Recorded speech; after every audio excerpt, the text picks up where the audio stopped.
And I want to welcome you all to what feels to me like a miraculous panel. I, when we wanted to do this, and I wrote up these panels, and I said, I didn't really think anyone was going to agree to participate. So I was so braced for no's, and everybody has said yes, and here you are, and it's completely unbelievable to me. I hope that this is only the beginning of a long association.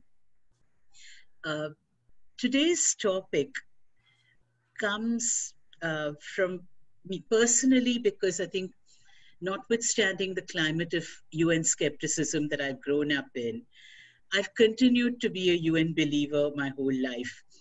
Uh, I visited when I was 7 as part of a sightseeing trip, and then I interned when I was 21 at the headquarters. And I've never, of course, everything is flawed, every human endeavor is flawed. But the fact that we've kept at this for 75 years and that so many people have benefited in so many different ways. And I think a few years ago, I was reading a history of the UN that highlighted the numbers, the many ways in which the women's movement had interfaced with the UN over the decades, over a century really, and the League of Nations before that, to bring about critical human rights changes. I mean, that was a revelation for me, even as an international relations person. So I wanted to have this panel showcase the importance of that interface, the importance of transnational women's activism to the thinking of the UN. And essentially, I think, put together a resource beyond this event, put together a resource that people go to understand how much potential this experiment in international cooperation still has. So when I have a few questions that I'm going to pose. I have one first for Devkiji and then one for Nishtha. I should introduce them. I'm clearly so excited that I'm forgetting what I'm supposed to do. Uh, we're moving towards formal introductions now at Prajni. After all these years of saying, "Oh no, don't do this, I'm so shy." I think this is one way in which women give up space. You know, we say, "Oh no, don't talk about me, don't tell anyone what I've done," but then how does everyone know? So here you go. I'm going to be reading Devkiji's bio from her new book, Blurb, and the book is called The Brass Notebook. It's going to be released soon. Devki Jain, who actually needs no introduction, graduated in economics and philosophy from St. Anne's College, Oxford. She is now an honorary fellow of the college. From 1963 to 69, she was a lecturer in economics at Miranda House, Delhi University.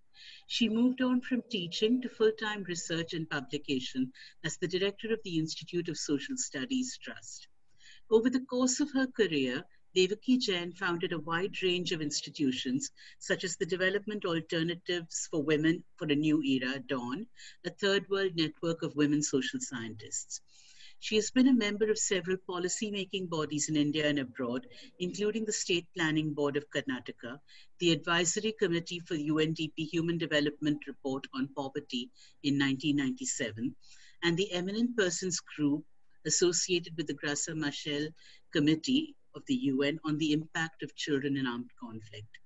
She is a recipient of the Padma Bhushan in 2006 and an honorary doctorate from the University of Westfield, Durban, South Africa. Nishtha Satyam was appointed as the Deputy Country Representative for UN Women, the entity of the United Nations that is dedicated to working towards gender equality and women's empowerment in India in 2018 January. As the youngest woman to represent UN Women among 193 countries, Nishtha Satyam is an unapologetic feminist, a trained economist with a keen interest in applied macroeconomic and fiscal policy. In her long-standing career in the United Nations, she manages the UN Women Office for a geopolitically diverse group of countries, including India, Bhutan, Maldives, and Sri Lanka. Nishtha has also served as the private private sector partnership specialist with the Office of the Resident Coordinator of the United Nations and UNDP. Prior to her career with the UN, Nishtha worked with leading firms such as KPMG and American Express as an economist. As a futurist and feminist, she's a loud advocate of the urgency to mainstream women across the marketplace, workplace, and community. Nishtha serves on several international and national committees, including the National Committee to Review CEDAW, the Advisory Board on Programming on Artificial Intelligence of Global Policy Insights, the National Committee to Review Gender Budgeting, among many others. As a policy expert to governments, Nishtha's interest lies in the intersection of policy, politics, and people to foster lasting change for the most marginalized. She writes a bi-monthly column for News Laundry called She Says and is regularly quoted in leading newspapers. She also participates in regular Twitter chats, webinars with the government, CSOs, and NGOs to raise awareness and discuss issues that highlight the importance of equality and placing women at the center of development through UN Women India's Twitter channel, reaching over 500,000 people. She is currently in the midst of writing her first book to be published by Speaking Tiger on women's rights. Nishtha holds a master's degree in international business from the University of Nottingham, UK, and a bachelor's in economics from Delhi University. Welcome, Devkiji and Nishtha. Start today's conversation with my first question, which is for Devkiji, really. I want to ask you to give us a potted history, as you recall, off the cuff, of transnational women's activism and engagement with the UN system, which I know is also partly the story of your life's work. So I can't wait to hear this. Thank you so much, Mr. Really, I'm sorry, Pragnya. And it's so good to have you, and I can see you. And interestingly, Speaking Tiger is publishing my book, my memoirs. Isn't that wonderful? I'm so happy to see that Speaking Tiger is doing such a broad range of us. So when will your book be out? Devkiji, my book will be out by the mid of next year. Mine is going to be out next week. If I had it, I would have shown it, but I'm only with you. The cover page, which I keep showing. Sadhna, I think for me, the UN conferences on women, which started in 1975, was in a way the first time we recognized ourselves. You know, woman as an identity sort of hit us all.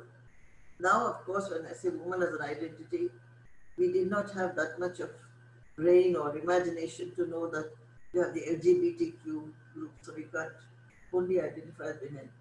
But that is when I think the worldwide women's movement was birthed. Just sitting in a hall with 10,000 women just gave you a sense of identity, which of course I did not have earlier, but maybe those who are working with working class women or workers would have that identity. So I think we were birthed as a worldwide women's movement in Mexico. There were 10,000 women in the hall listening to other women who were explaining. For example, Esther Bozro, one of the world's greatest economists, and of course not everybody believes that she was a feminist, but she was a speaker there, so you can imagine what a thrilling moment it was. So it was only later when I wrote the UN History of Women, this book, which I think all of you know, and that was over 60 years, yeah. I realized then that we always thought that it was all started by, if you don't mind my using a racist language, white women. But actually, it was three women, one from the Dominican Republic, one from Brazil, one from China, who thought of an idea of having a world conference on women. I just love that thought. So after the world first conference, as you know, we've had two more.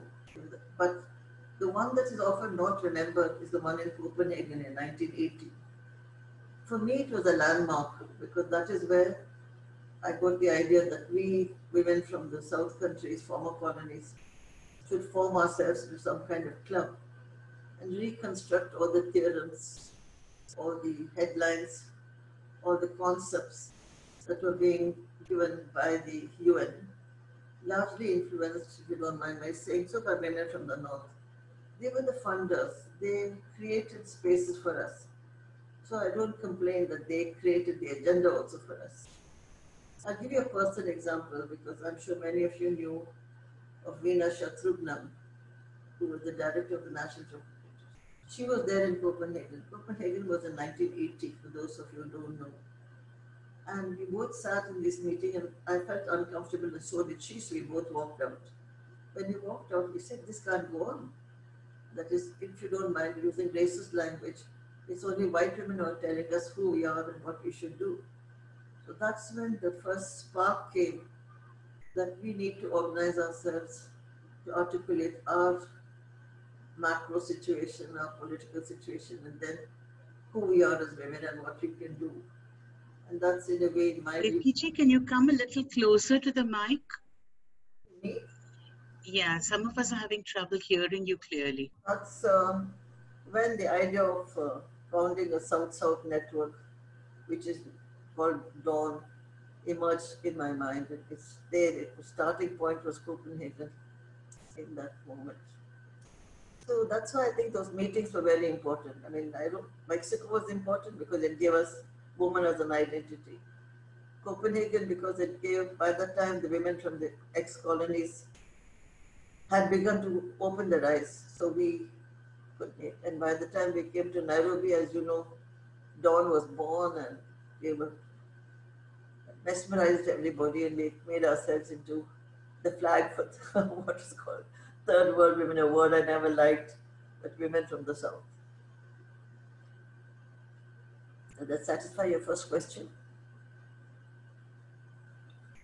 Partially. Tell us a little bit about Dawn. I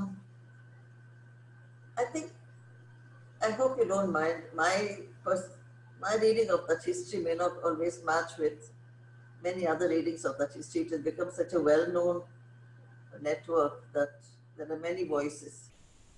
But for me, that starting point in Copenhagen, and there Peggy Antibus was also there, who was my partner in the birthing of Dawn.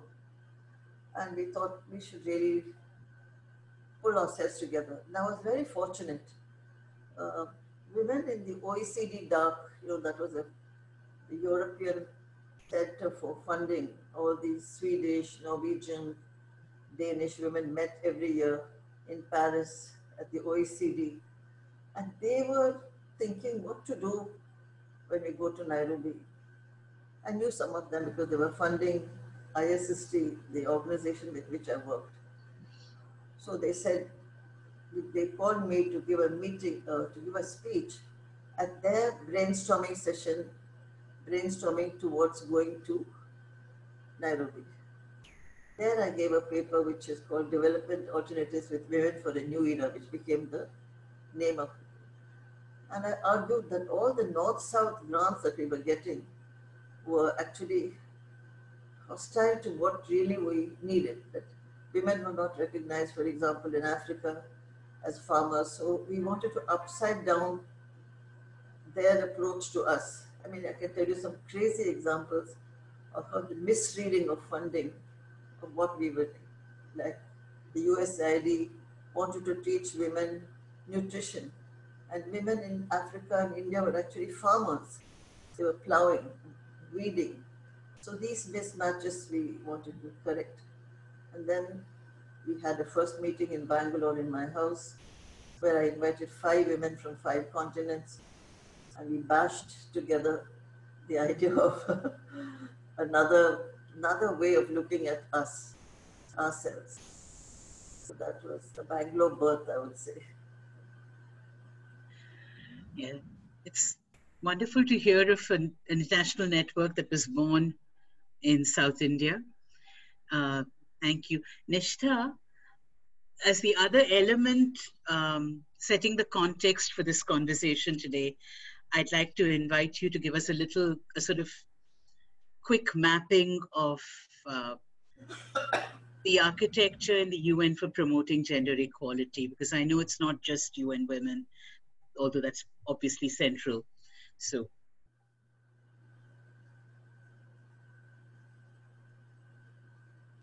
Thanks, Varna. It's almost it's an honor and a privilege just to be here with Devki ji. And I have to, before I go ahead and answer or put light to some of the things that you said, I must share a story because Devki ji must know it.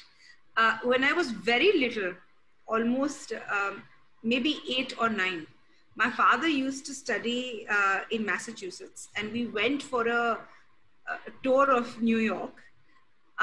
And at that time, we didn't have a car, so my father borrowed this little car from his friend and took us through in front of the UN building, where we couldn't stop pull over or park the car. So we immediately, in a rush, he just pulled me out of the car and he made me look at the UN building, and he said, "Do you know what this is?" And I said, "No."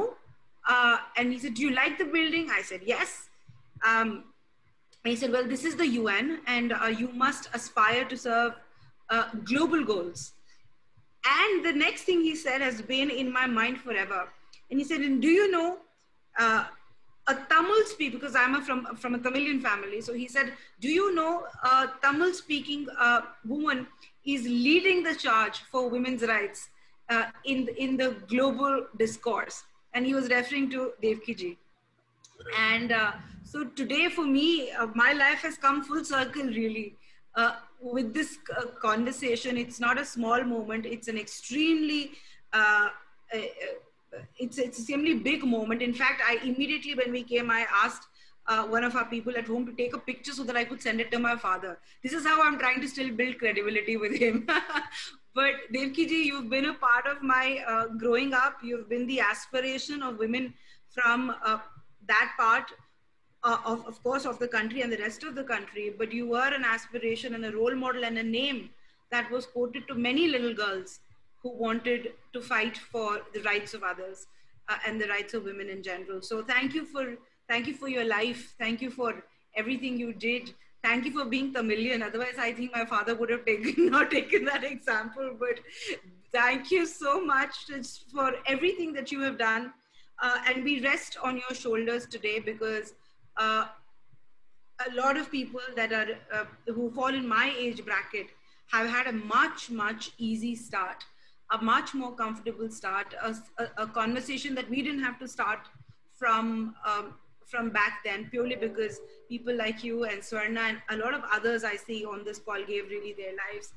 Swarna, as far as answering your question goes, honestly, I think women have formally been on the UN's agenda in 1945. In fact, Devki ji, in one of her papers, Devki ji says that, the simple act of inserting the word women actually made sure that the equality of sexes was spoken about, was discussed, was a part of all founding documents of the UN.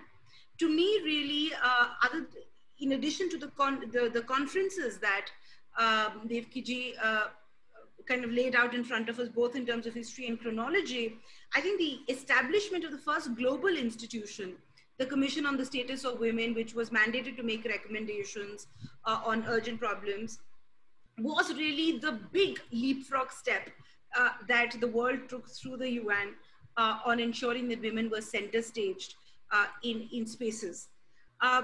To me, the creation of CSW in 1946 kind of provided that space within the UN, and then the CSW also took the daring step of advocating that women be given full political suffrage worldwide. And let me remind you, at a time when only 30 of the original 51 member states allowed women to vote. So for the first time in an international treaty or instrument, the Universal Declaration of Human Rights in 1948 introduced kind of the principle of gender equality in very unambiguous terms. Today we sit at a historical time, and we're also speaking on a historical day where India has won its seat and secured its seat at the Commission for the Status of Women, something that I think we're all very excited about, that we should feel very responsible about. And I think we have also speaking to the government on the need to enhance accountability, really, now that India has such an important role both with the region and also kind of establishing ourselves as the lighthouse of the South. From a chronology perspective, in addition to the 3 or 4 conferences almost up until 1995, it's also important for us to understand that it is only after 1945, it was only in 1963 that the General Assembly asked the CSW and ECOSOC to prepare the comprehensive declaration on the elimination of discrimination against women, which was a defining point really on the learning curve for women and equality. It is also the first time where the UN accepted the need to address discrimination from the perspective of women. And then agencies like UNESCO played a very, very important and critical role, kind of making the place of women in different situations and countries important really to the constitution of the UN. However, I will, not because I'm paid to do this, but I also believe that the creation of UNIFEM and now UN Women represents the largest standalone commitment of the UN to mainstream gender justice across institutions, community, market, and states. And it is not really about just the creation of UN Women, but also, if I may pull your attention to the nature of its triple mandate. Because 1/3 of UN Women is also about mainstreaming gender within the UN system. And that, let me tell you, is, as it may seem very obvious and easy to sound, is till today remains a difficult task, which is essentially even within our own peers kind of reiterate the importance of center staging women, to imagine the intended impact, to imagine the unintended impact of what they're doing on gender. So to me, the architecture of the UN, it doesn't stop with UN Women. It is also, it also expands within the structure, within the mandate of UN Women.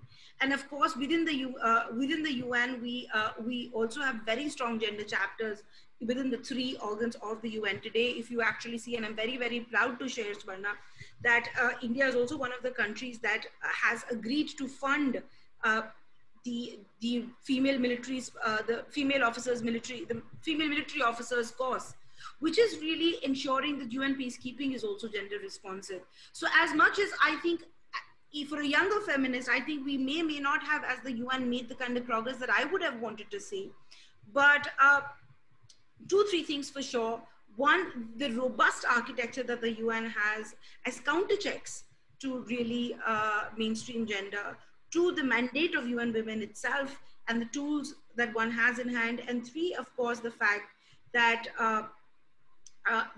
you know, it is also all 3 organs of the UN that we are finally particularly looking at. Again, for me, from a mapping perspective, the creation of CEDAW, the International Conference on Population and Development, of course, the Beijing Platform for Action, 25 years of which we celebrate this year, the UN Security Council Resolution 1325, and very most recently, the Sustainable Development Goals. If you actually look at the indicators of the Sustainable Development Goals, it's actually only goal 5 that looks at the representation of women in decision-making. There is no other goal that particularly looks at the participation of grassroots in decision-making. So I'm honestly, I think the Sustainable Development Goals really bring to light that the UN has taken this time very seriously, the process of consultation to ensure that everyone is heard when world goals are set.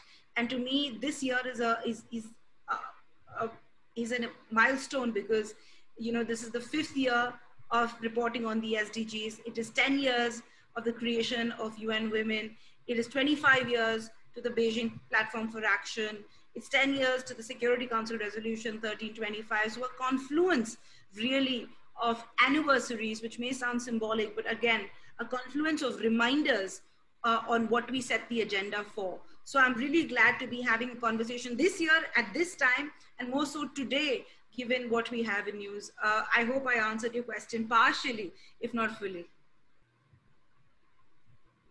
Thank you. I think that's going to be a very useful overview for lots of people who end up watching this video down the line as part of their courses or preparation. So thank you very much, Nishtha. So with that context setting on both sides, so I imagine this conversation as a braid between women's activism and the UN system. So I'm thinking in that sense. what do you, and these are questions now for both of you, what would you cite as the most remarkable example of women's ability to engage and influence outcomes at the UN over time? Because there have been so many instances. I mean, it's actually been a tireless history of sometimes thankless activism. What would you consider some remarkable examples of success? Are you asking me? Both of you, whoever wants to go first. I'll let Devki ji go first. Okay, I mean, if I can only speak uh, from my experience, it's that I think the World Conferences and the NGO conference within the World Conferences was a storm, was also a kind of river, field where we really planted ourselves, we created groups, we understood each other, there were sub-regional groups, there were subject groups. So I think the UN's role in enabling a NGO conference was perhaps the most brilliant thing they did. I'm now talking of the history of which I stopped with last time. And so in a way, I feel sad that we didn't have more of those as the world crumbled in terms of justice and equality and economic independence. I mean, my perception of the world today is a crumpled, unequal, terrorizing world.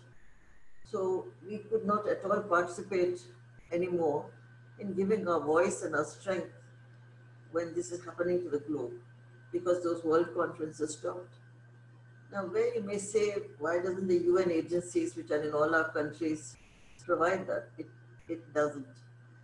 Earlier, we had Asia Pacific groups, we had Latin American groups of NGOs, funded by and supported by UN and the governments.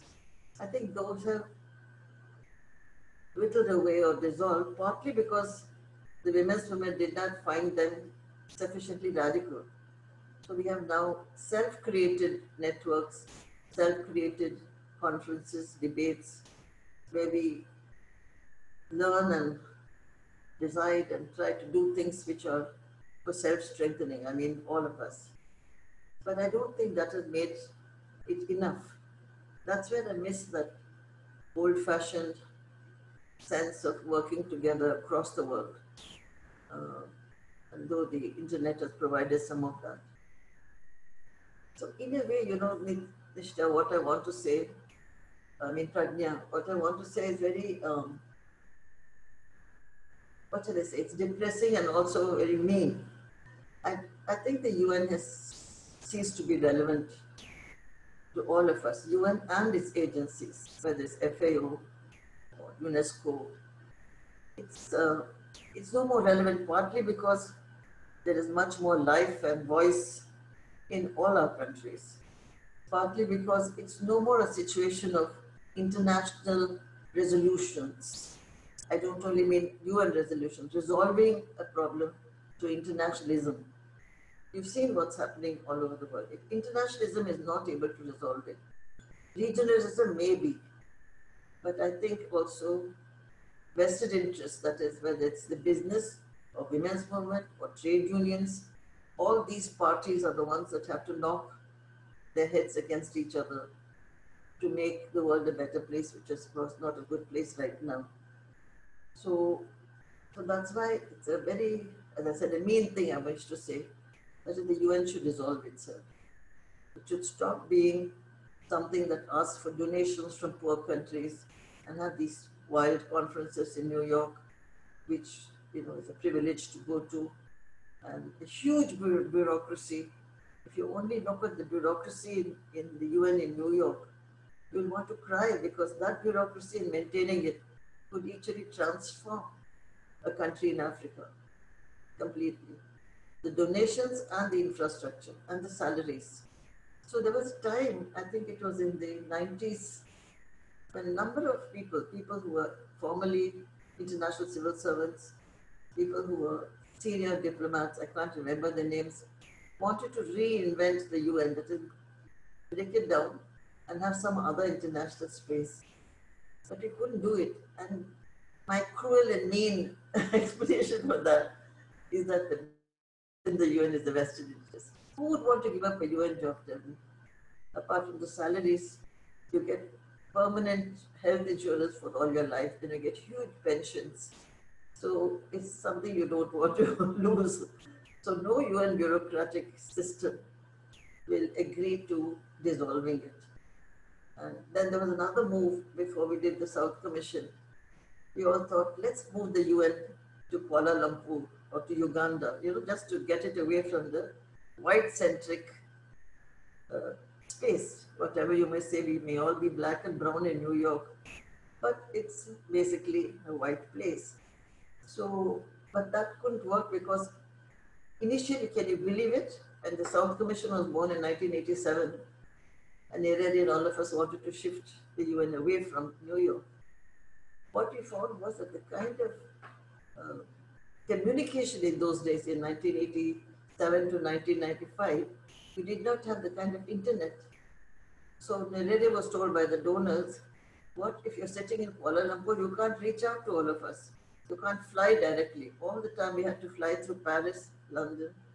So the world has changed. But if that changed time is the time that we were powerful. I mean, I wish we could take it back.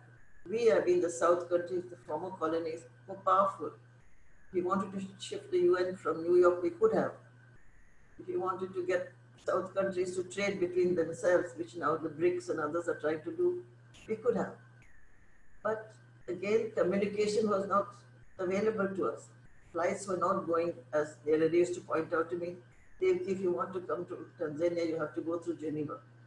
So there was that impediment to a fantastic moment in world history when the ex-colonies, the South continent, could have just reversed south-north and made ourselves into a new world of intelligent, more democratic, more capable of looking at poverty as our inheritance, which we should get rid of. But now, in spite of all this so-called alignment that we have, my reading as an economist is that we are still holding on to the tails of the wealthy countries, which still happen to be largely in the north. So we've lost it. And I don't want to feel that I will pass away before I can see a transformation for the injustice that we are facing. Because if in the South Commission for 3 years, we had such extraordinary strength. All the South countries were behind us, Cuba, China. Can you imagine? I actually met Li Peng or whoever, and I was asked by Nyerere to ask him a question. And that time I said Indo-China friendship, and he said, yes, that's what we want. And you know where we are now.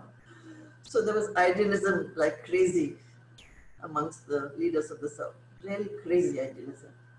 And it collapsed again, in my view, because of the economic structures, because of the play of capitalism and the play of finance, which has now made us what we are, beggars. What else do you want me to say? This is something we need to come back to and talk about much more. But for now, Nishtha, do you think there have been any remarkable outcomes that you want to highlight before we return to Devkiji's point and deconstruct and reconstruct? Yeah, absolutely, absolutely. I think there's great merit in the rest of what Devkiji said, and for me also, it's a moment to listen in. So I'm really glad to be having this conversation, because I think it bothers and it burdens each one of us equally, both from the outside and the inside, if at all there is an outside and the inside. But that said, honestly, I do think there have been some remarkable wins and examples really of women's ability to engage and influence outcomes at the UN and outcomes that really govern their lives. To me, as pompous it may sound, I will go back to the genesis of UNIFEM or UN Women, which came really into existence, if you see, with feminist groups across the globe advocating for the agenda to be institutionalized and mainstream. That to me really is the biggest outcome of women's ability to engage, influence, and kind of push the global feminist agenda, which led to the creation of the newest kid on the block, particularly within UN agencies. I also do think that another very important outcome has been the Commission on the Status of Women that really provided for women's organizations, their networks, and their collectives to be institutionalized as one, key stakeholders, two, as key negotiators on global outcomes. And if in 1996, I think, yeah, in 1996, the ECOSOC expanded the Commission's mandate and decided that it should take a leading role in monitoring and reviewing progress in the implementation of the Beijing Declaration and Platform for Action. This, you know, what essentially this meant is that for CSOs and feminist groups, there was a space to substantively engage, influence state party dialogues at the UN, which eventually led to the adoption of a multi-year program to appraise progress and accelerate the Platform for Action. To me, another very big win is the UN Security Council Resolution 1325 on women, peace, and security. I think the Nairobi conference first identified women and peace as a major area for UN's intervention, followed by really clearer articulation and demands. The Resolution 1325 actually directs member states and UN women to, and the UN system to promote greater representation of women in all stages of conflict prevention, management, and resolution. So to me, those were the three big really wins of women's ability to engage and influence outcomes globally. What we do see, of course, is since there, and like Devkiji rightly pointed out, probably almost up until today, though we did have the Addis Ababa forum, we spoke about women and transformative financing. There has clearly been a dull period within the UN in terms of strength and solidarity. To some extent, I've personally also seen that in the women's movement, some of us have also been fragmented over different issues that we represent. So so to me, there has definitely been the lag, that gap, that moment of dullness, and it's probably far outlived the tenure that it should have in multilateralism. But I'm also very excited, and I'm reasonably optimistic that we have again in front of us today, again, a historical moment which is also reminders to me on the calendar of what we set out for. We also have a UN Secretary General who is committed to the issue of women's voices, choice, and agency. We also have the necessary infrastructure, and we also have the conversation on funding. The one thing that has upset me most in the last 10 years is gender has often, even within the multilateral and outside, has become the greatest rhetoric, because despite the fact that it is one of the most spoken issues, it is also one of the most underfunded issues. And the funding to UN women within the UN family is probably a good way to even judge that and say that with a certain amount of clarity and certainty. So for me, really the next decade of action along with UN reforms will also be a move where we start watering the roots and not the leaves. So that to me will be the big game changer when it comes to women's rights. And of course, create more space really for the women's rights conversation. Let's also acknowledge that we all, while the UN needs to change and change in drastic ways, we are also in the context where several governments and are today probably thinking not as we may have wanted them to think. There is also a mimicking of that mindset across the globe. So there is also a little coterie of thoughts, attitudes, mindsets, and policies that we are holding against. So today, I think for me as a younger feminist, the burden is to not, I have a double burden. One is to protect the past, and the other is, of course, to create the future. But it cannot happen, like Devkiji said, without breaking down some of the walls that the UN has set up for itself.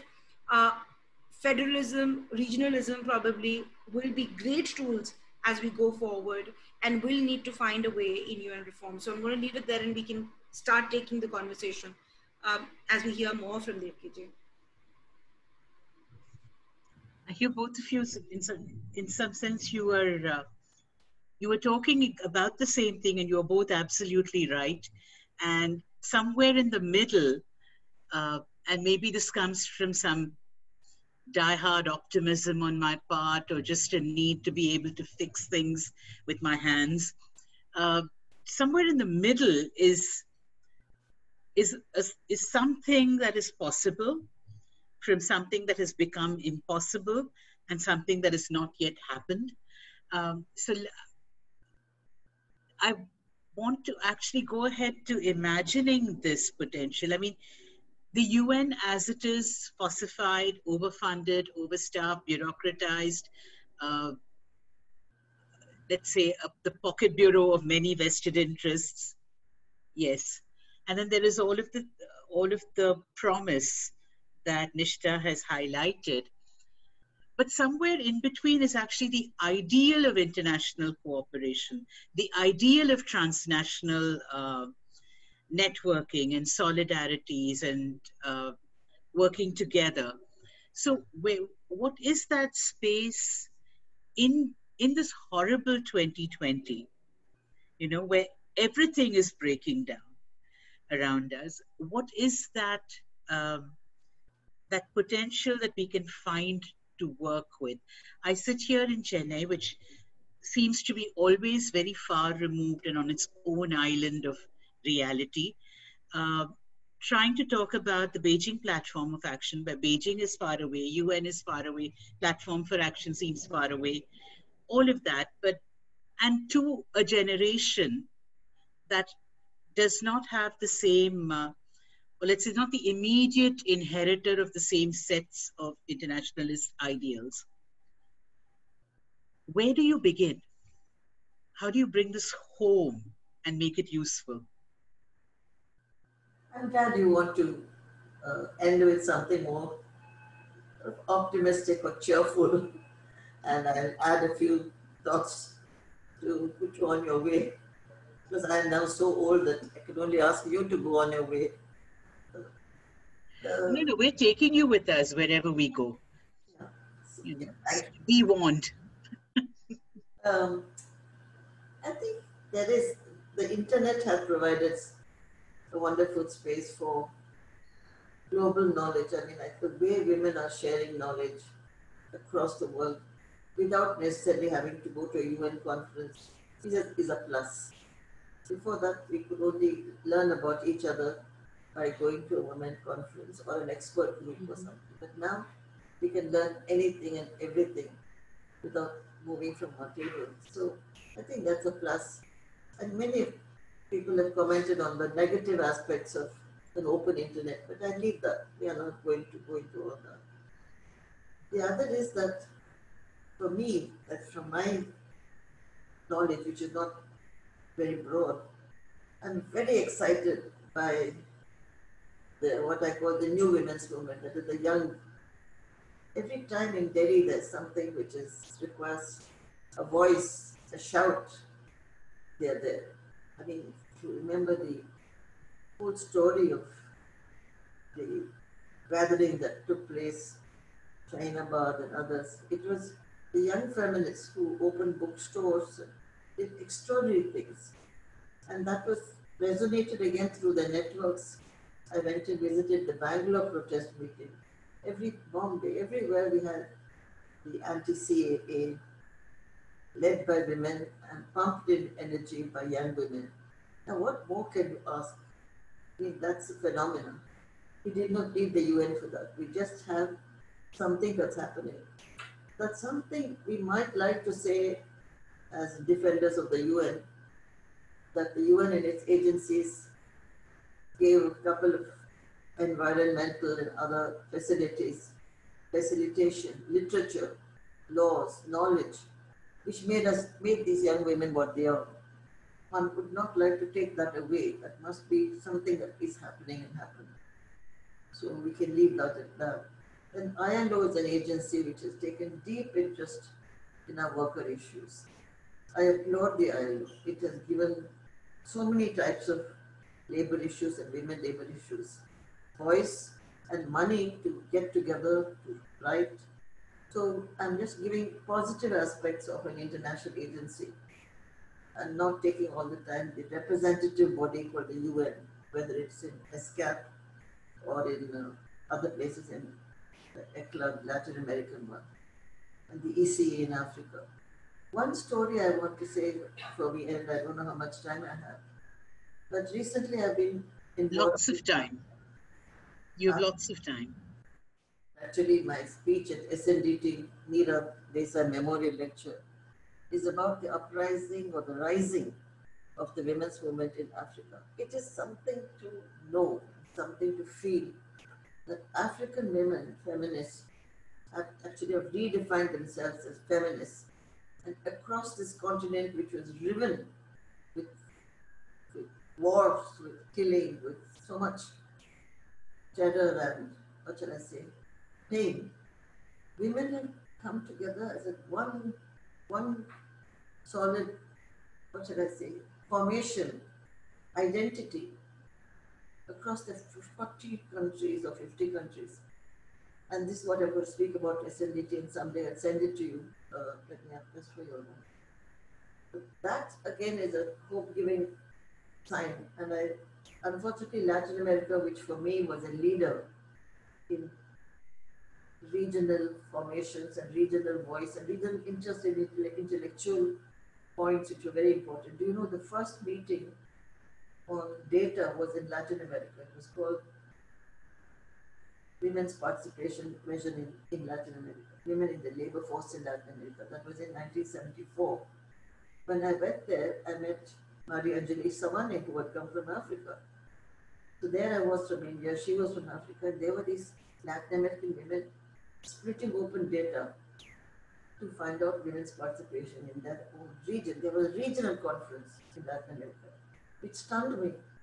So then Mari and I became friends. It is Mari and I together who in a way enabled the first meeting of Dawn again to get us to come together. And that's all. So there have been moments like that, and I think those moments might come again.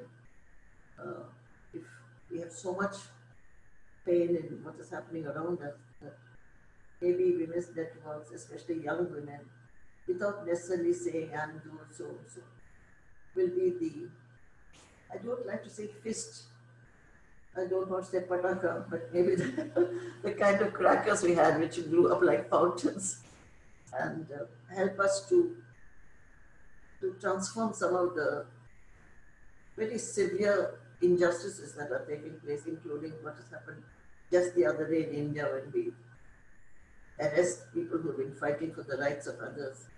So these kind of wicked state-run events or processes, they are the only ones. And therefore we can say women's movement, Zindabad, because it is the young women's movement which might do this. Not the labor movement has been killed, so we can't ask them. Dalits are there, but Dalits have kind of got to everything. So maybe it's just the young feminists. So I can say to Mr. It's okay. You and women, with your support to the young women, can be the torchbearer for change. What do you think about it? You support that? That idea? Yeah. It's just to give myself hope, because I am stunned. I'm very stunned by the young women, how they get together like that. Even when North Delhi had that riots, it was the feminist groups who went there and gave food and so on. I mean, what an amazing thing. What alertness, what awareness. Much better than what it was in my generation. Nishta? Thanks, Varna. Again, I don't have the experience that Devkiji has, so I can't say as I speak from my experience. I can only speak from other people's experience, really. Well, so we're all placing our hopes in young feminists. So which we are very happy for. At least I am very, very happy and very proud and very privileged to carry forward. Because this is just a joke that it actually happened. In one of our feminist meetings, opposite. I don't know, some of you have seen the UN office. It's got a place called the India International Center, just right opposite. So I stepped in with a coffee. And a feminist that I truly, truly, truly am in awe of and still continue to be in awe of. She said, you know, Nishtha, you're a young girl, so I want to tell you two things. No real feminist can get through married, and no real feminist will work for the UN. And I thought to myself, oh God, I have both. I'm doing both. And, you know, it stayed with me for a very, very long time. You know, do I want to personally spend my youth in a bureaucracy doing what I'm doing? Because, you know, the pain that Devki ji is talking about is a very real pain that one would feel even if you are mildly committed to the agenda. Sometimes, no matter how big the salary, no matter what the how you're compensated, it doesn't compensate for soul, and that's still, you know, and more so if you're in a position of accountability and responsibility, it doesn't compensate for soul at all, because you really look at your own self, your own life, and think about where you're going. Because you see, for us, when we look back, we have all the contributions that people like Devki ji have put their life into. So if we don't particularly deliver, it is not just a loss that we're making for ourselves, but you also reverse the gains really that others have made. However, you know, in the current pandemic, I also had a moment, and it was a very, it's not a quotable quote moment, but it's still something that gave me the answer to the two things that my feminist friend raised. Well, one I still have fuzzy thoughts about, which is being married. But on the other, working for the bureaucracy, one of our government colleagues called us up and he said, Madam, do you have any analysis on ways and means in which you think India can ensure a gender responsive response to the pandemic? And we gave him a few things, and while he kept the phone, he said something that really changed my mind in a lot of things. He said, Dekhiye, madam, you're the only organization that has had the experience right now of having worked with such situations. So, you know, it brought to my mind also the legacy that one sits on, also the importance of working in the system, within the system, for that change to happen, to be that voice that really nudges from the inside. And I think outside nudges can be very politely negotiated, but sometimes inside nudges are difficult to shout down on, because they're so inside, they're so in your face, they're so close to you. And that really has strengthened my resolution, my resolve to be and work for the bureaucracy to the time that I can. And I think the only way is really for this intergenerational feminism that we're today seeing virtually on screen, Swarna, that you have facilitated, to be the only tool in which that we can go from strength to strength, from one solidarity to larger solidarity, and also from knowledge to knowledge. Because otherwise, you see, my starting point would be, had I not read everything that Devki Ji had put in her life through, my knowledge base was zero. So you see, it's also very, very important that we start from a point of knowledge, and that knowledge is passed on to us. And we're eager as feminists, I can tell you, not that we represent a different set of issues, but of course, I think feminism has also gone through its waves, its different forms of understanding. Issues have deepened, particularly with the advent of social media. Just identity, which is so critical to gender politics, is an offline and an online conversation today. Is an offline identity and an online identity today. So you see, the nature of also what we are fighting has tremendously changed. From the UN, I think there is, at a very global level, there are a couple of things that absolutely must be done. I think the conversation on women and culture and development is it's a very long ignored conversation. And particularly with governments looking to the right a little, I think the conversation of culture must be had by those who represent feminism, with the caution that it deserves, because culture also has the ability to completely turn the conversation and dominate women's lives in ways that they don't want to. But it also gives us the opportunity to dismantle the master's house with their own tools, and we must take that opportunity seriously. To me, so to me, that's one very important conversation that the UN must have sooner than later. The second thing, the second big part of our reforms also is to mobilize all three of the UNs. I must say, in frankness and in a moment of having lost my diplomacy, that the conversation between the three UNs today is largely poor. The understanding of mandates, the talking to each other, the sharing of knowledge, and fortunately or unfortunately, there is a certain view of the development arm, whereas there is a very serious view of the Security Council. There's a very serious view of UN peacekeeping and of the SG's office. And so I think for me, each of the UNs, the first and the second in particularly, need to provide more information on the proposed action to help mobilize the third. And I think we have to be, as the UN, be able to utilize. For those who are listening, and what are the first, second, and third UNs, just quickly? I'm talking about the development arm, the Security Council, and the UN peacekeeping. So I also think that it's very important for the three UNs to talk to each other. And the last thing that I'm going to say sounds like something that's so obvious, might even be provocative for those who have spent their lives. But the human development approach is a very critical approach. I think, you know, the center of protecting human rights and defending human rights is a vision that the UN, if I may say, needs to come back to, in all honesty.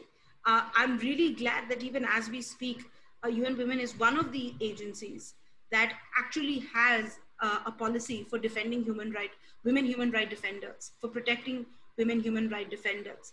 Because human rights, as obvious as it may sound to the heart of and the existence of the UN, is not so much obvious as a part of our work. And I think that bridge has to be built if there has to be any shift towards ensuring that we have a relevant today a world organization, because that is the very founding reason for the UN. And I think that's also the most left out in certain ways, purely given of how difficult it has become to work with governments, how difficult it has become to work with multiple stakeholders, how vested these interests are, and also funding. You know, the fact that we run on the money that member states give us, with not a great history of having raised money locally, it's very, very important that we cling, if I may use the word, cling and clasp and hug the human rights agenda, because that's to me is really where we will get back our relevance in terms of being a world organization that is also a standard setting organization, that also creates spaces for people, for voices, for agendas that countries may not be creating. At a time like this, I think there is great need for courage and valor, that might be a few things that we have lost in the lull time, in the dull time that we had in between. But what I can tell you, Swarna, for sure, I don't even have the courage to say it to Devki ji, so I'm going to say it to you and pass on the message to her, that younger feminists, at least I can talk about myself and UN Women, I think some of us have laid the bag of fear next to us and have said, yes, we are intergovernmental. Yes, we are representing a country. Yes, we represent polite conversation behind doors, but yes, we also represent women whose lives have been ignored for a very, very long time. And I think we will also need to have behind on our shoulders the hands of all of you, so that we don't lose that in the process, because it's not a very easy process, let me tell you. I've been here for 8 years. Every day is a negotiation, but it's a worthwhile negotiation. And I think I was reminded of it when that officer said, ma'am, no other organization has had the experience of working on this situation like the UN has, so you may want to consult your colleagues in Africa, because they dealt with Ebola very effectively. So that was small reminders like these, gets us to put our chin up and put our crown back up and say, well, yeah, here we are, and then the rest of you deal with us. So thank you for really being a part. Thank you for just setting the history of all of this, so that today I at least have the space to say that this is what we can do. It's all because of the great wins that all of you have made. Devki ji, especially. I feel like I feel moved to add the reasons for my uh, obstinate belief in this idea of, well, international cooperation broadly, and then the UN particularly, because I think who else has been giving us I mean, just the ticky-tacky, the reports, the numbers. Yeah. If I want to talk about something, where do I go find information in the public domain outside of these reports that are copiously compiled? I think of all of the simple work on whether it is on immunization or the Anganwadis, all of the stuff that began in the 80s with UN and UNICEF projects. So think of these very practical changes that the UN, that the platform, the norm setting, I think the older I grow, the more important it seems to me that we have these abstract norms that we maybe in our lives will never see realized, but the fact that they are there, we can point to them, we can say, some of which have evolved from, I know when I was a student and people talked about sexual violence and conflict, I actually heard someone sit across a table from me and say, Ma, this is the spoils of war. From there to a point where it is unthinkable that somebody should say that in polite conversation. These are normative journeys that, you know, international court decisions, public opinion around Yugoslavia, etc., Rwanda, these have all contributed to that journey. And I think of the UN as a package of all of these things. And I think as we wait for questions from people who are watching with us, I think the question that I have for Devkiji and Nishta to start this section of the discussion of is, so where are the entry points? So we have these 3 or maybe 4. We have the UN system or the UN community. You have inconvenient black boxes, the state. And then you have people who are messy, who don't read documents, who have their own needs, their own desperate requirements, and their own politics, and of course their factions. How do we make this work for us? Where are the entry points for ordinary non-celebrity people to interface with this entire system? No, it's a serious question because, you know, I'm a Bombay kid, so I've never known where the magic keys to the kingdom are. They always seem to be with Delhi people. So I sit here in Chennai, but I carry this Bombay irritation about the keys to the kingdom. So how do we build these? How do we make this work while it's there? What can we salvage?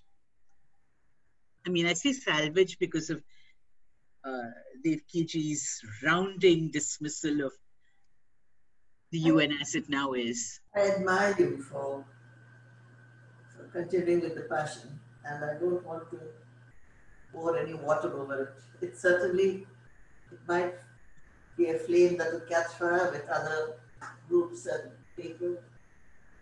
And so there's a tired old woman speaking, and so we don't want only tired old women speaking, we want others. And I think Nishta did a wonderful job of showing the potential and possibilities, and that's where we should go. So she has already laid out a plan for you where there are organizations, instruments which we can use, and most of all we now have internet, so often we don't need anybody except the internet to club together, to work together, to fight together, to shout. But where we miss the UN as the center point is that it's intergovernmental. So sometimes what she decides in a conference becomes part of the nation's policy. But happily for us, many nations have rejected accepting that policy. Someday when all of you have time, you must read a stirring speech that one of the former presidents of South Africa, a man called Thabo Mbeki, gave at the UN conference. He gave a kind of poetic speech called I Am an African. And it just carried me. I come from the rivers and the mountains and things like that, just to make everybody feel that the African identity is their identity and not international, not total world. So in a way, I think identities are getting narrower, and that's very dangerous. But identities are also expressing themselves politically, which is wonderful. And so race, Dalit, all these identities were not so strong earlier. But unfortunately, sometimes identities are being abused. Like for me, the pain is to see how the Muslim identity is being abused. So it's a complicated and very unfortunate scenario. But here is a role for young feminists, for women's movement, which so far they have been wonderful. They have taken the side of those who have been persecuted. That has to rise and become a political statement. I mean, renaming the museum near the Taj Mahal, what do you say to a scene that we have now in India, and we are not able to change it? I mean, there are people who try and they are imprisoned. So, in a way, talking about the UN seems so far away to me just now, because within nations, there's tremendous struggles for not only for human rights, for affirmation of identity, unless they want uniform identity. And one thing that the women's movement did right from Mexico was that we have many identities. So there are issues, and I think for what you've been saying, Nishta, and what you would like to do, Pragya, is that we articulate how these identities are getting deepening and causing conflict and causing actually more than conflict, injury. I'm using the milder word injury to replace death. So these are the ones, and it's not only in Delhi, it's happening all over India, and it's happening in other parts of the world. Uh, while race has been identified now, and race is now throwing a torchlight and saying, hey, we're back. But you have ethnic oppression in Philippines, in Sri Lanka, I was going to say Burma, but Myanmar. Ethnic identities which are so important for political voice are being used. So where are we as feminist movement? Where can UN play a role in this? If UN takes too much of a strong position, many countries will drop out because these are inter-country fights. That's what happened to us in the women's movement, that if we made progressive resolutions in the NGO conference and took it to the main conference, then the fights in political space by those countries permeated to us. So we were crushed because of that other fight. So that's where some of us, I think it's something that I would love to propose as an agenda for young people. More women have to come into formal politics. As you know, there are this sweet group in India for political bringing more people. We have tried so hard, but we've not been able to make it. We did, Kamla Basir and I did a manifesto for us for South Asia, but at that time South Asia was like one. So except for Africa, where I see the majority of the leaders are now women, we don't have much of women as a political force in formal politics. We are a political force. There, I think, Nishta, if we take a big program or a plan to make that happen, there is a group. I know it's located in Geneva, an international association for speakers, women speakers, politics, and there's one more. I forgot the name, but that used to be a great forum for all of us. But they were going to be there. But we need that. We need politics. NGOization has been great, but now we need politics. We need political persona to really take a political plunge into unscrambling the very unfortunate situation we have got into. Look at us now. If we want to get the state, the central government off our backs on stigmatizing certain communities, who do we go to among women MPs? Except for that wonderful woman from West Bengal, hardly anybody speaks in the parliament.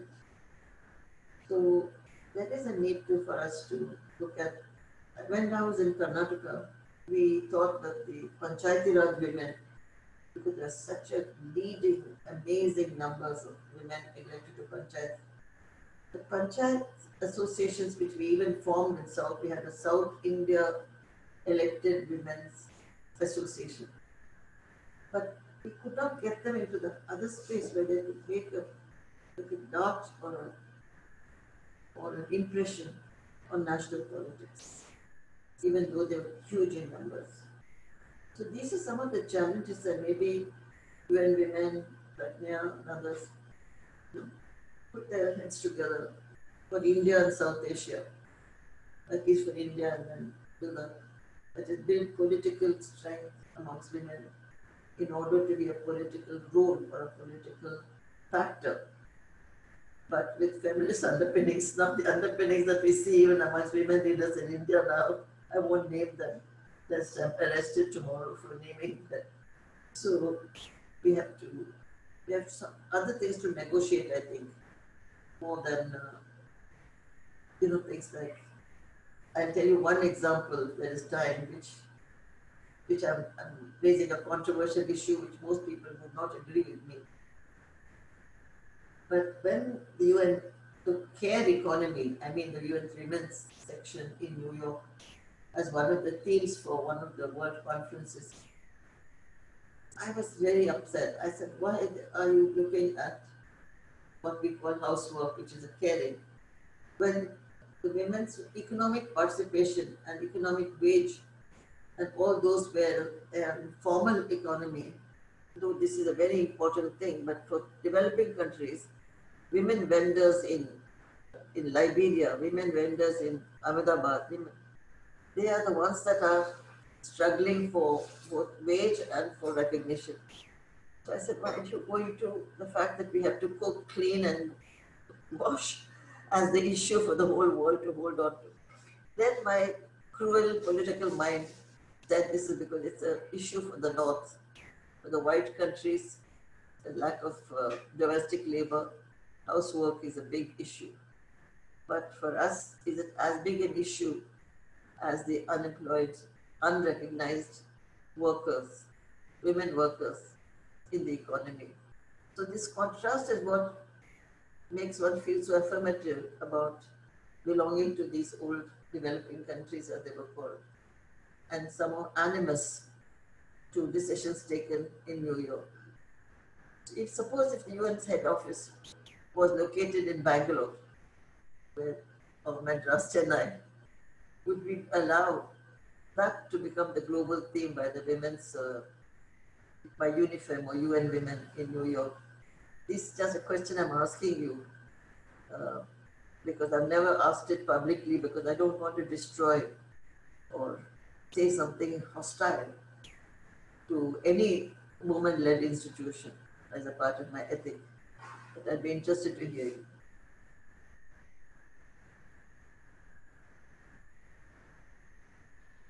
Thanks, Swarna. I think I have a difficult question to answer, but I'm glad, Devkiji, you answered that question.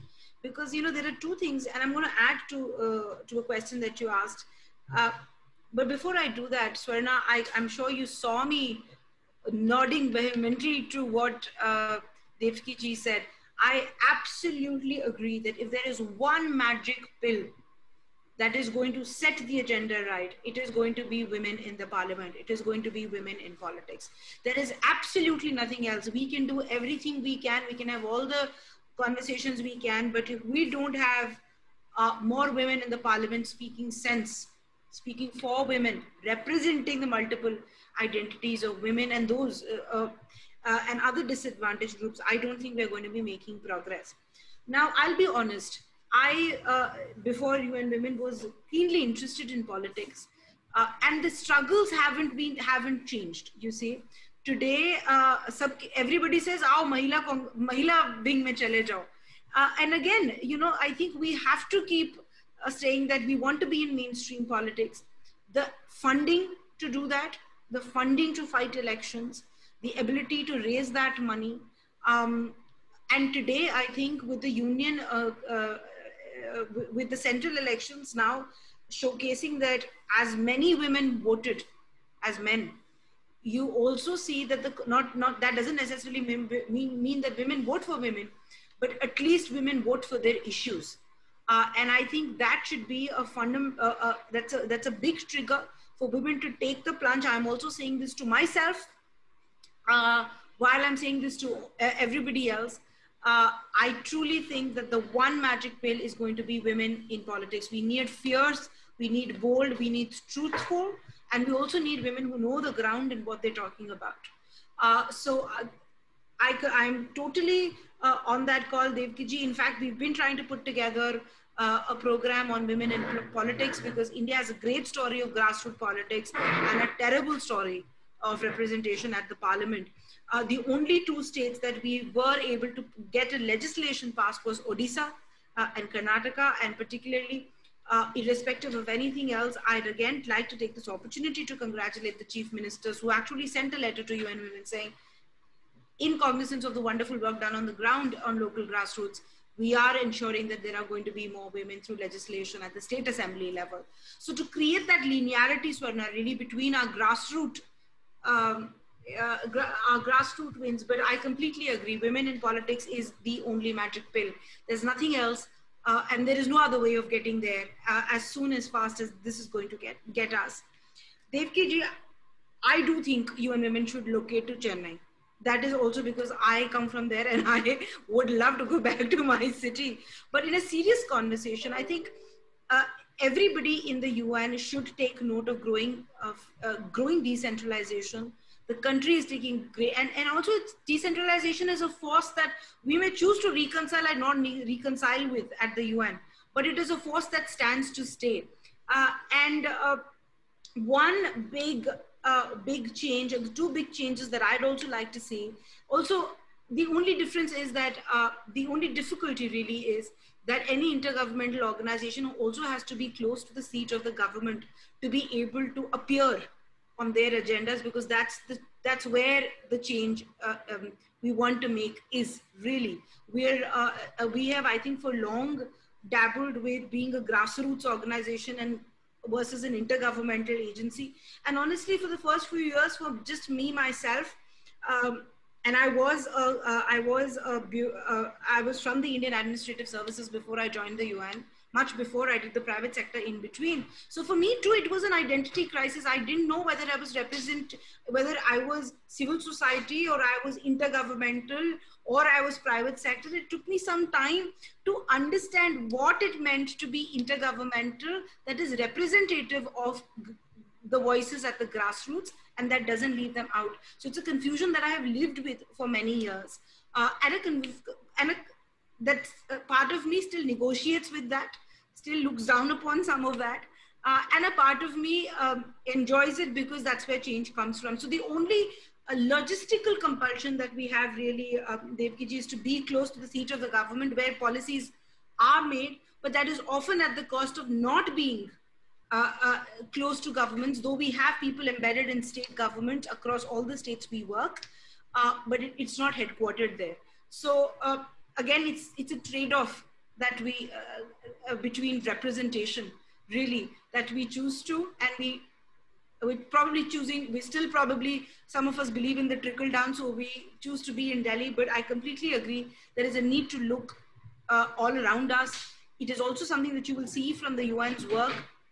A lot of our work is not concentrated in the South, I mean, for reasons otherwise also, but even for us, when we look at data like domestic violence, there is enough business case, if that is an appropriate word to be used, to really look at the South. So I'm really for that agenda. The other big thing that Devkiji, you are not asking, but I'm probably showing the meanness to put on the table, is that UN agencies in the country should be head by nationals, particularly in countries like India, which are complex, which are socio-cultural, which take a lot of time to understand and navigate through, both in terms of relationships, in terms of experience, because otherwise these become realities that are very difficult to translate really when someone has a 2-year or a 3-year tenure. You've just about figured out the beauty of the Taj Mahal, leave alone really other parts of India. So to me, that's also a fight that I think younger people within the UN should take up, because it is really our country, it is our motherland that we're talking about. So I am deeply invested in both decentralization. I'm not too sure logistically what we can do about it. I'm not too sure if anybody else takes cognizance of the second point, but these are two things that I think as a part of UN reforms have to make it to the charter at a very local country level. And let me also tell you that at least for India, in my case, it was a very hard fight that everybody put put together at UN Women globally to say that at least the deputy of India has to be an Indian, has to be somebody who's lived in India for a very long time, who understands, because it's way too complex for otherwise to understand, and also diverse. So again, it was a big win for UN Women. Now the model of India is being followed by Pakistan, is being followed by Indonesia. So we've set stride, and hopefully we will set example for other things too, Devkiji. And next time we speak, I'll probably have something better to strike up some optimism in the multilateral system. But I completely agree with both the things she said. I think it's absolutely fundamental to change. Thanks, Varna.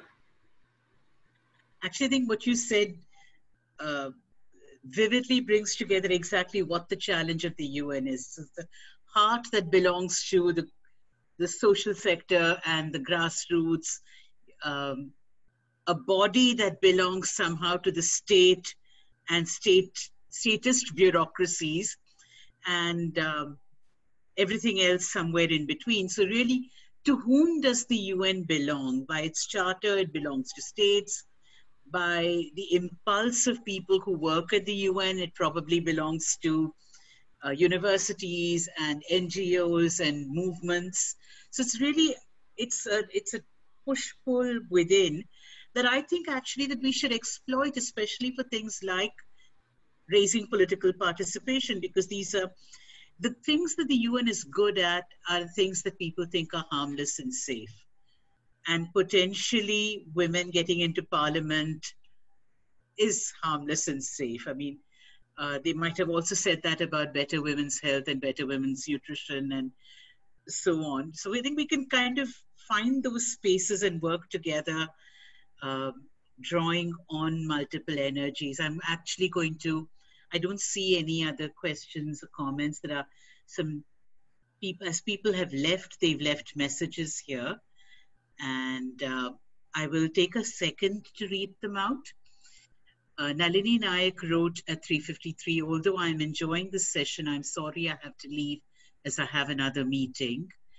And Jyoti Raval, apologies that I need to leave because I have another meeting. Thank you, Devkiji, Nishtha, Swarna, super fascinating listen. Meera Raja, fascinating discussion, and many thanks for the deep insights into the history of the UN, especially the efforts to bring it to the global south. Thank you, Prajna, for this amazing discussion. But Prajna had nothing to do with it. The panelists had everything to do with making it amazing. Anita Anand, thank you, Swarna, for organizing the session. Devki for suggesting I join. And Nishtha for participating with her passionate remarks. I need to leave, but rather fired by the discussion. Again, I think I'll have to watch the video to believe this happened. Thank you so much for coming, both of you. Thank you, everybody, and I hope we'll all be back together. We should plan on doing this again in a year just to see whether anything has shifted on the ground. Thank you very much, because I really enjoyed, but you hardly spoke, but I must say, hearing Nishtha was very, very encouraging for me. It really made me feel that the world is not impossible. Thank you. I hope, Nishtha, we can meet on our own, or we can talk on the phone as you promised. And thank you for your putting us all together. It was a privilege, a pleasure, an honor. And I'm just delighted that we could all do this. And this is the way that we marked 25 years since the Beijing conference. We've tried to time our activities with the exact dates of the conference in 95. And so, as thanks, Varna. Like I said, speaking to Devkiji for me is life coming full circle. It's a very, very big privilege, one that I don't think I can explain over a Zoom call, because, you know, you just miss the body language, the excitement in my feet, really, in my hands, just to be speaking to her. Let's remind ourselves that, you know, there were only 4 women among the 160 signatories to the UN's founding document in San Francisco in 1945. 4 out of 160. And then UN Women was created, 1325 happened, CSW happened. Today, India has a seat in the ECOSOC CSW, the Commission for the Status of Women. So, you know, clearly, if we were to review the UN from the horizon of the time that a world organization deserves, I think there have been watershed moments. I also think, and I'm reasonably sure, that this is a watershed year and a moment. One, because of the reminders that we have in our calendar of agendas that we have committed to. And 2, because the pandemic itself has also reignited in some ways inspiration and energy, and also a realization that, you know, gains could be reversed if the state wanted to. And I think that realization, at least in my time, I took for granted. We thought these were things that people have won, and let me talk about the next big thing. And today, sometimes we're having to talk about the same thing that our really peers and leaders had won for us. So that, to me, Swarna, has reignited passion, has reignited energy, enough, at least in me, to live with a very torn identity of the body of an intergovernmental agency, the head of a diplomat of diplomacy, but the hearts, but still, I would say, the heart of the civil society. So to me, if the heart is in the right place, the rest can be negotiated. And I think that is what you really call diplomacy, is how do we get things done while you still are in between and navigating through multiple identities. And that's where I think the mandate of UN Women and the mandate of what you have been constituted to do, the little blue book called the UN Charter, the first 3 words, I think, and I have it actually in my purse. I have it in the front of my seat. I have a copy everywhere. Only because, you know, at times, sometimes when you're not doing something and you turn into the book, you are reminded of the strength of those 3 words. And I think that will take us through. Thank you for believing. Thank you for questioning. Thank you for also being pessimistic, because if everyone was to believe us, we'd probably do nothing better. And I think it's just the fire also on the outside and on the inside that keeps us lit. So thank you really very much for this conversation. Again, speaking to Devkiji is one of the highlights of my life. So thank you very, very much. It means so much to me, personally, professionally. Thank you. I'm going to close on that note, because I don't think it can be bettered for eloquence or passion. Thank you very much, and we'll do this again soon.